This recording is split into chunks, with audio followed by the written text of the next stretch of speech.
programs are based on two premises. One, we don't have business problems, we have people problems. And when we take care of our people problems, most of our business problems are automatically resolved. And two, whenever a person says, I cannot do this, they're really saying two things. One, either I don't know how to do it or I don't want to do it. Now, if they're saying, I don't know how to do it, that's a technical training education issue. But if they're saying, I don't want to do it, they're really saying two things. One, either I don't care to do it, that's an attitude issue, or I feel strongly enough not to do it, that's a values issue. And these are the two issues that we address, and we find a greater percentage of problems in most organizations across the world fall into these two categories. Folks, we've had over 25,000 people go through our programs, and we've asked this one question to most decision makers. If there was one thing you'd like to see changed that would make your organization more productive, what would it be? And guess what they came back with? One word: attitude. If our people had a better attitude, we'd have a better teamwork, quality and bottom line would go up.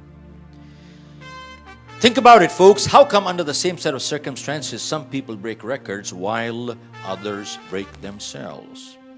And two, everybody wants to climb up the ladder to success only to find that the ladder is leaning against the wrong building. So what we're saying is success is important, but without fulfillment, it's empty. That's like good looks without goodness. They become irritating after some time. So we got to have substance over form, not just form over substance. Many sales training and customer service programs teach people how to shake hands, how to say please, how to say thank you, how to smile. Folks, don't get me wrong. The pleases, thank you, smiles are important. But the question is, unless we have the desire to serve, how long can we keep a fake smile? And besides, people can see through people, can't they? And if the smile is not sincere, it's irritating, isn't it? So we got to have substance over form, not just form over substance.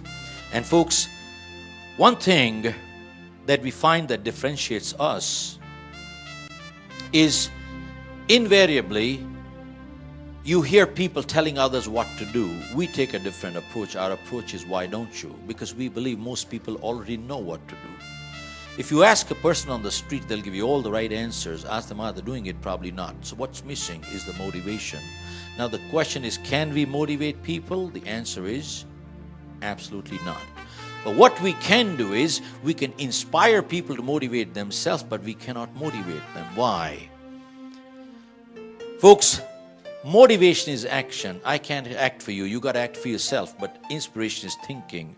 When thinking changes, it starts reflecting in behavior, doesn't it? Which is more lasting, more permanent, and that's what people are looking for, aren't they?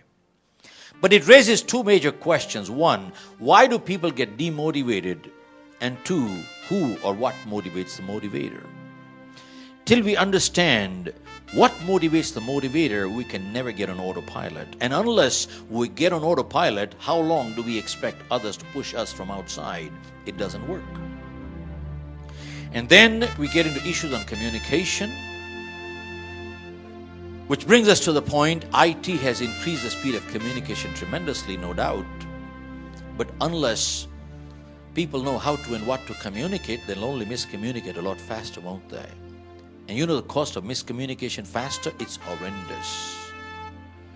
And then we get into issues on self-esteem. What is self-esteem? Self-esteem is the way we feel about ourselves.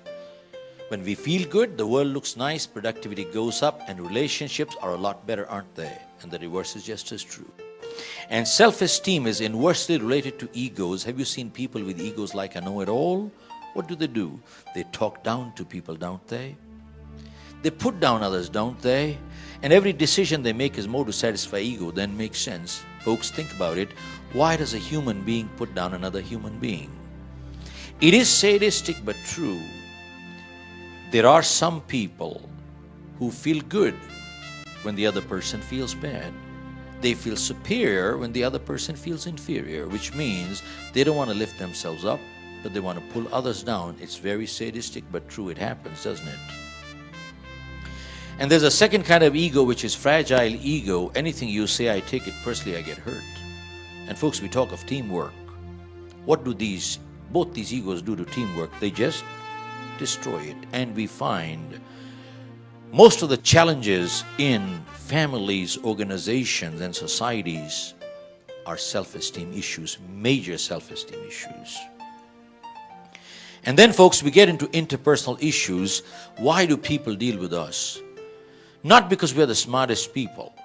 They deal with us because they're comfortable dealing with us. And what gives them the level of comfort? Folks, people don't care how much you know. They want to know how much you care. It is the X factor that connects us together. It is always the intangible, never the tangible. And the question is, how do you build that X factor? That's important. And then we get into goal setting. Folks, unless people have individual goals, how can they tie up with corporate goals? They cannot, can they? And besides, when we get into goal setting, we always address from the holistic approach perspective. And the holistic approach says that people take work problem to the family and family problems to work. We're totally connected, aren't we? And then we get into issues on leadership, which brings us to the point, folks, we find there's no such thing known as a neutral leader. Either they're good leaders or they're bad leaders. And good leaders actively guide and bad leaders actively misguide. And folks, good leaders look to create more leaders and bad leaders look to create followers because they are so insecure. And finally, we get into values and vision. Vision is what? Vision is the ability to see the invisible. It is not problem solving, it's preempting and preventing. And if we can see the invisible, we can achieve the impossible. And finally, we get into values, which says our credibility determines our profitability, which is not only money but goodwill, which is more important, folks. But profitability is not the reason why we practice values. We practice because we believe in them.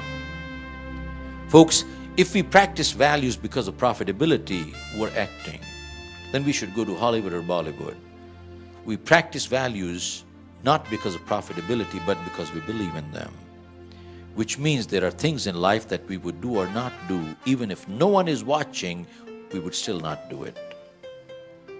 And that is really what we're talking is character. There's a world of a difference between reputation and character. Reputation is what other people think of us. Character is what we know who we are. And they could be totally two different things.